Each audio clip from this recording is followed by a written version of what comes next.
besar. Tanah Sinai Bapak Ibu ada dua provinsi atau dua wilayah. Ada Sinai Utara dan Sinai Selatan. Dalam tanah Sinai Selatan ada semua tempat-tempat suci seperti Gunung Nabi Musa. Yang udah naik Gunung Sinai itu ada di Selatan Sinai. Juga kemarin dan hari ini kita udah lewat dari Kota Dahab kemarin, Hotel Safir, dan tadi kita udah lewat dari Sharm el-Sheikh, Hotel Maritim Zolimi. Okay, Sharm el-Sheikh ada di paling selatan Sinai. Sekarang kita mau ke mana? Kita mau ke utara, ke Kairo. Jadi kita sekarang jalan ke utara Mesir, ke kota Kairo. Kita akan ikut jalan bangsa Israel dari terbalik. Jadi kita akan lewat dari beberapa tempat dari jalan bangsa Israel, seperti tempat Marah, di mana Nabi Musa membuat mukjizat waktu dia masuk Sinai kali pertama. Okay, dan dia berubah air pahit menjadi air manis, ya. Jadi tempat Marah ada di mana? Ada di Sinai. Juga kita akan lewat Terusan Suez. Terusan Suez itu kanal yang paling terkenal di dunia. Terusan Suez ada di mana? Ada di sini. Terusan Suez itu apa? Itu adalah kanal atau link untuk jalan antara Laut Mediterania, ini Laut Mediterania, dan Laut Merah. Oke, siapa yang membuat Terusan Suez? Yang membuat Terusan Suez bangsa Inggris. Waktu mereka kuasa Mesir pada abad ke-19 Masehi. Mereka membuat Terusan Suez itu supaya membuat potong jalan antara Eropa dan Asia. Karena juga saat itu ada banyak negara di Asia dan Australia yang dikuasai oleh bangsa Inggris.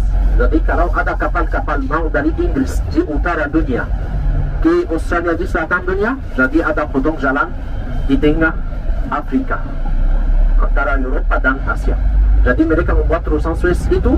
Jadi kapal-kapal yang mau dari Inggris ke Asia, jalan dari Laut Mediterania, masuk Terusan Suez, Laut Merah, Asia.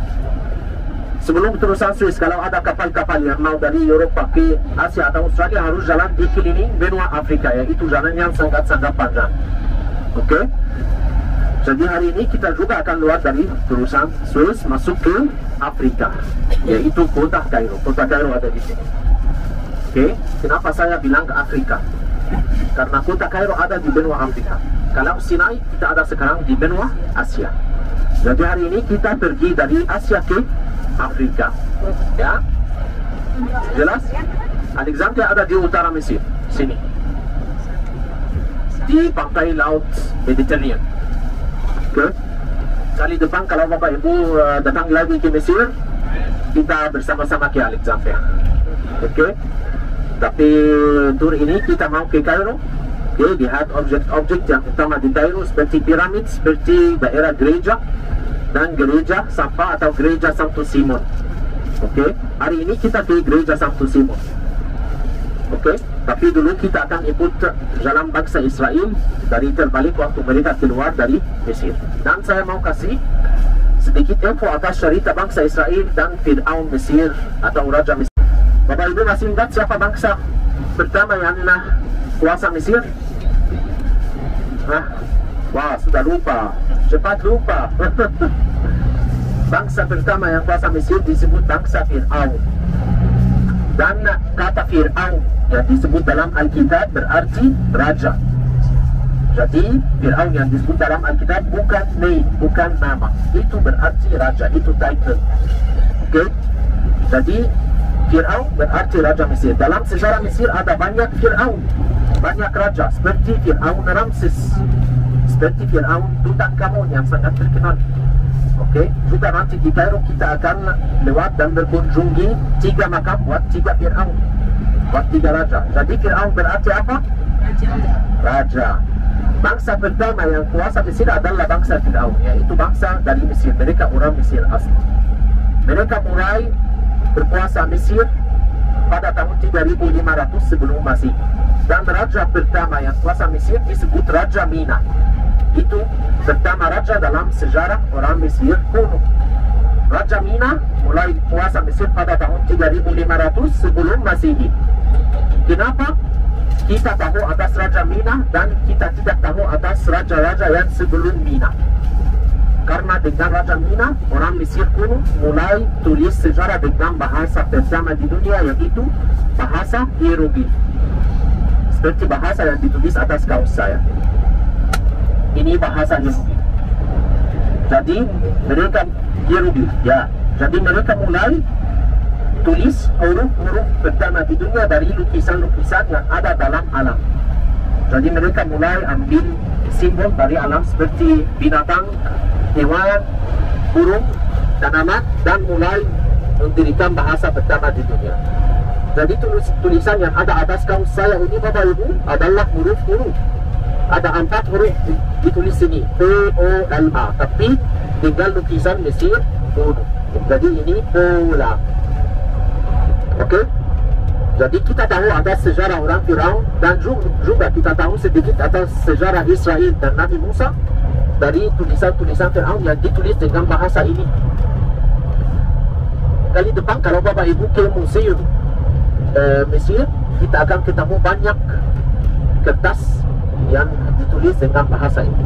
Banyak dokumen yang besar yang ditulis dengan bahasa ini.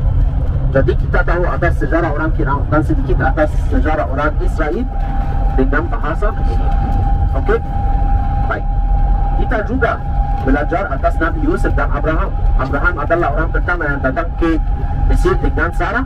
Setelah itu Nabi Yusuf dan bangsa Yakub, mereka datang ke Mesir saat Yusuf menjadi orang yang paling penting kedua setelah Firaun.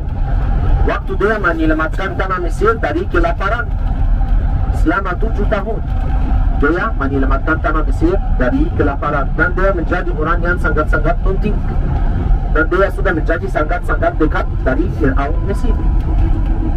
Tapi setelah Nabi Yusuf mati dan Yakub mati, ada Firaun yang tidak tahu atas Yusuf dan Yakub, dan dia mulai menjadikan bangsa Israel seperti budak. Kenapa?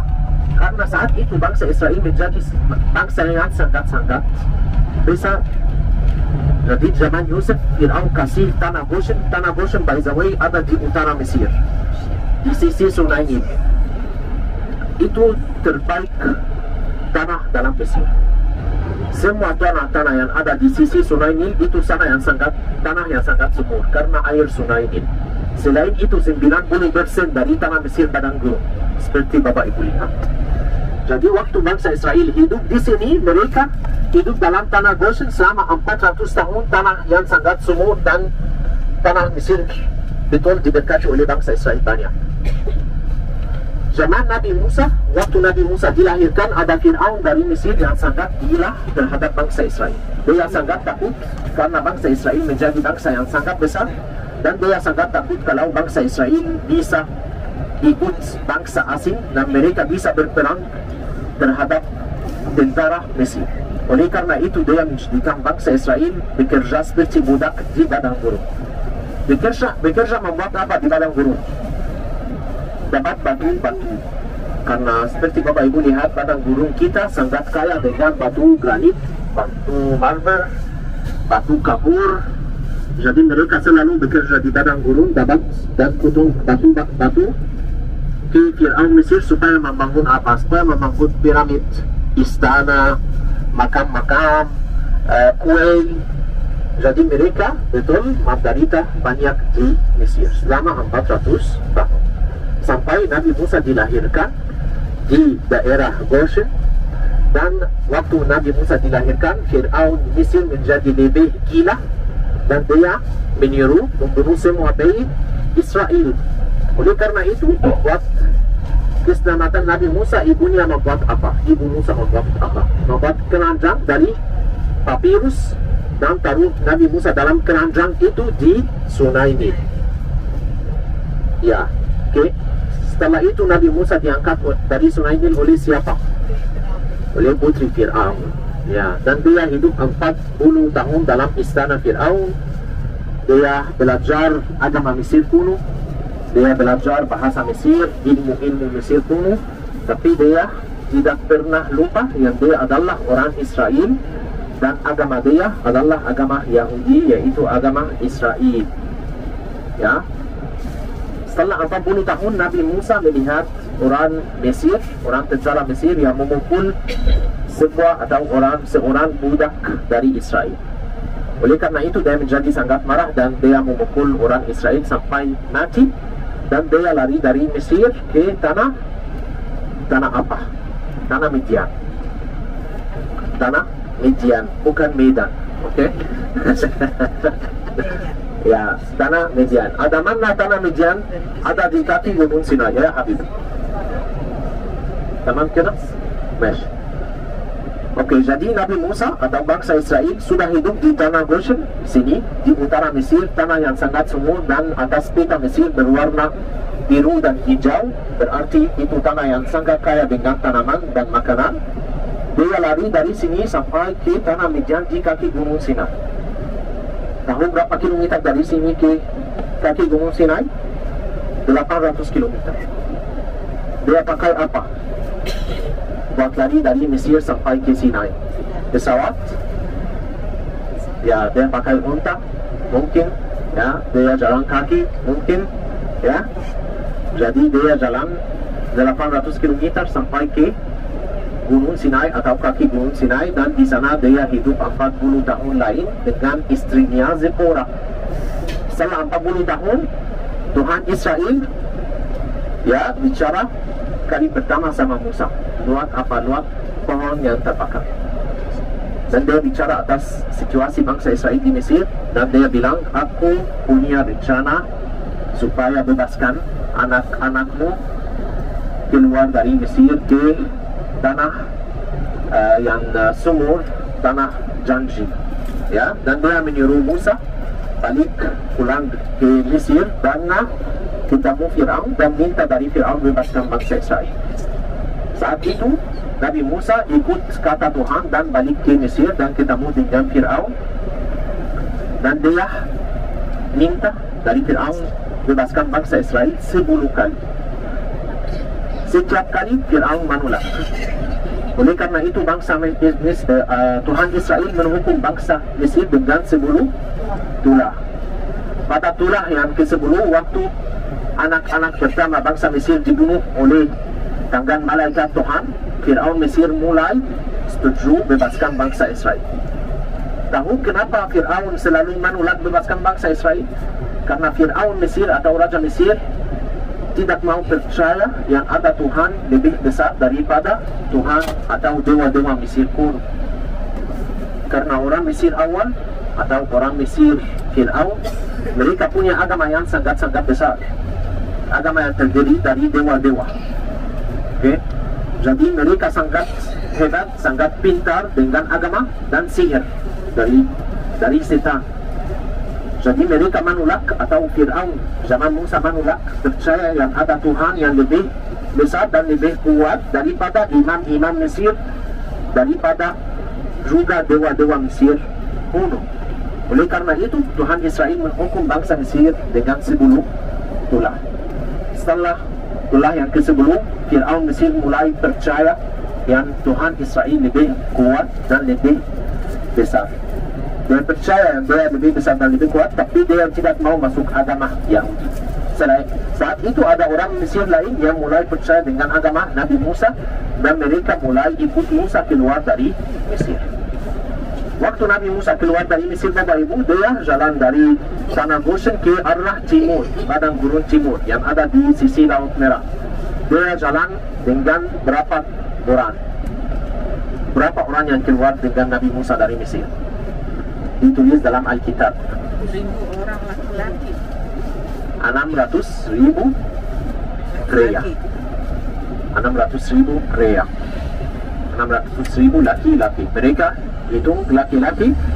Jadi kalau satu laki-laki punya satu istri dan 2 anak, jadi kurang lebih 2 juta orang keluar dari Mesir sama Nabi Musa. Mereka keluar ke mana? Ke padang gurun timur, jalan kaki.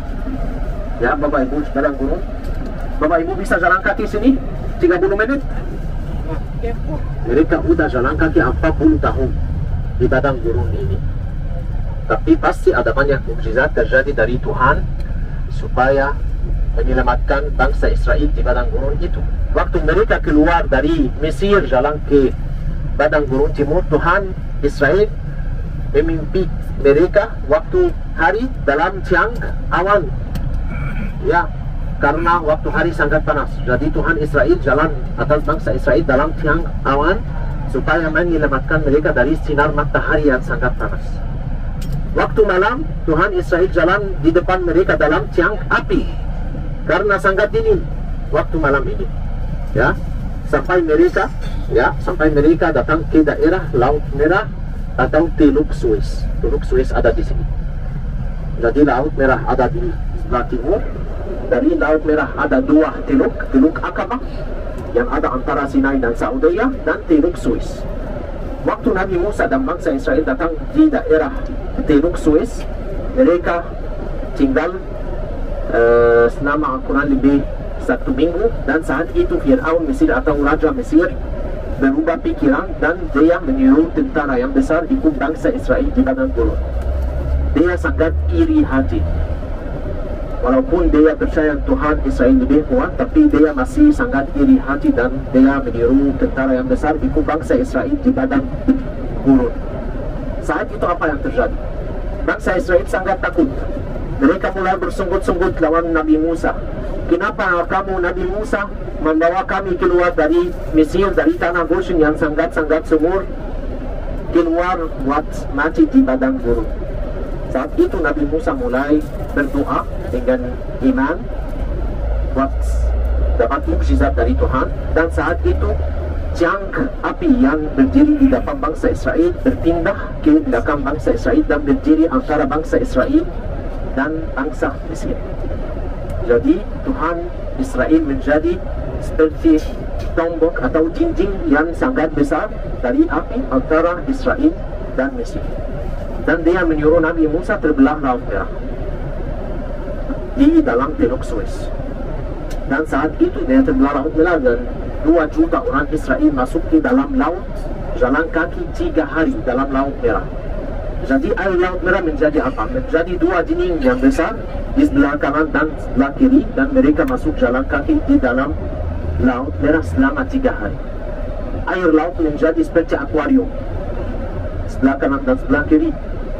Ya, jadi mereka setelah 3 hari mereka masuk tanah Sinai, dan bangsa Fir'aun atau Fir'aun Mesir masih sangat iri hati dan dia masuk juga ke tengah laut. Saat itu Tuhan bilang kepada Musa, ayo tutup laut itu karena Fir'aun itu sangat berdosa. Dia tidak mau percaya. Jadi saat itu Nabi Musa tutup Laut Merah atas bangsa Mesir, dan saat itu Bapak Ibu, darah orang Mesir mencampur dengan air laut menjadi merah selama 1 minggu. Air laut menjadi merah. Karena itu Laut Merah disebut Laut Merah, tapi warnanya biru. Ya. Setelah itu Bapak Ibu, mereka masuk ke dalam Sinai. Tempat pertama buat bangsa Israel dalam Sinai adalah tempat Marah. Marah dengan bahasa Ibrani berarti pahit. Marah berarti pahit. Kenapa? Karena waktu mereka datang ke tanah Sinai, mereka sudah jalan kaki 3 hari tanpa makan, tanpa minum. Jadi waktu mereka datang, mereka sangat capek, sangat haus, mau minum air. Waktu mereka coba minum air dari mata air yang ada di sana, rasanya sangat pahit. Jadi mereka mulai bersunggut-sunggut lagi. Ya. Saat itu Tuhan Israel menyuruh Nabi Musa dapat seperti ranting dari ranting, ya, dari pohon, dan taruh ranting itu dalam setiap mata air supaya berubah air menjadi air manis. Ranting itu dari apa? Dari kayu, ya. Jadi itu sebagai simbol untuk salib Yesus dalam perjanjian baru.